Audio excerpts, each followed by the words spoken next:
You're not weak. You were just trained to think that staying silent, laughing it off, and playing along would make people like you. But all it did was teach them that they can cross your boundaries because you never built any. Every time you let someone make a joke at your expense and laughed, every time you accepted a nickname that made you feel small, every time you stayed quiet when someone interrupted you, you were teaching them something. You were saying, without realizing it, "This is okay. You can do this to me."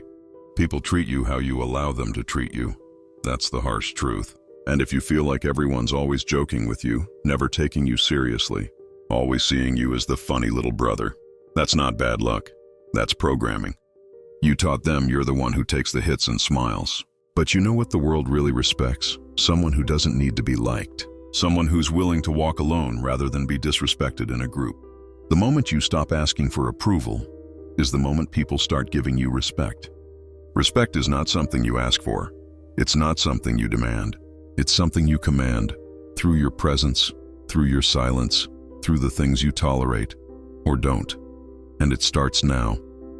But to do that, you need to kill the version of yourself that was built just to be accepted.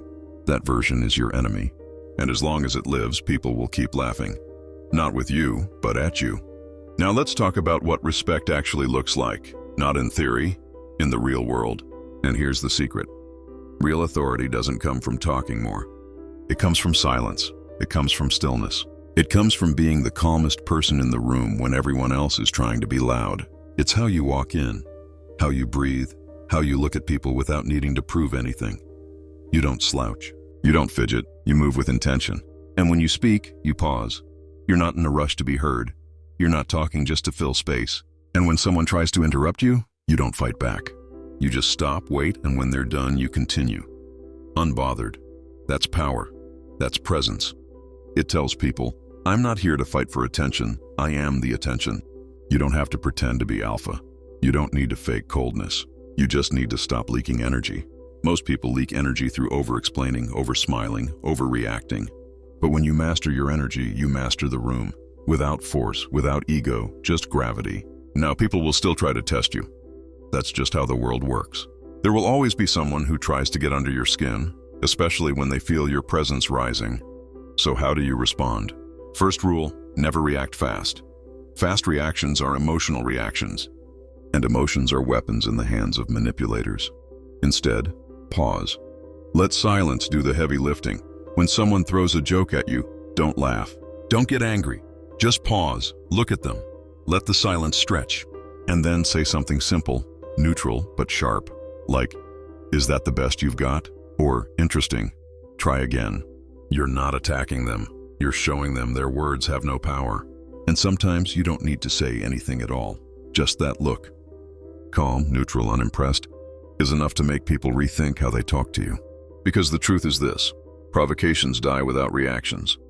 Bullies survive off attention. Take it away and they starve. But to do this right, you need the foundation. The calm, the presence. If you fake it, people will sense it. So your inner world needs to match your outer calm. And that leads us to the real work, the silent work. Because presence doesn't start in the room. It starts in your habits. If you disrespect yourself when no one's watching, skipping workouts, lying to yourself, staying in toxic environments, your body knows, and it leaks into your energy. People don't know why they don't respect you. They just feel it. But when you keep promises to yourself, when you build discipline in silence, when you say no to the things that weaken you, you walk differently. You talk differently. You look people in the eye without fear. That's what people respond to. That's what makes them respect you without understanding why. So here's the challenge. For the next 7 days, you're going to build your new presence. Quietly. No announcements, no posts, just action. Day 1, speak 50% less. Let others talk. Listen, watch. Observe how much of what you usually say is just insecurity trying to fill space. Day 2, fix your posture. Shoulders up, chest open, walk slow and steady. No rushed movements. Move like you belong. Day 3, cut one weakness. One habit that drains your strength, whether it's junk food, endless scrolling, or sleeping too late. Cut it completely. Day 4, train. Doesn't matter if it's just 30 push-ups. Your body needs to remember it has power.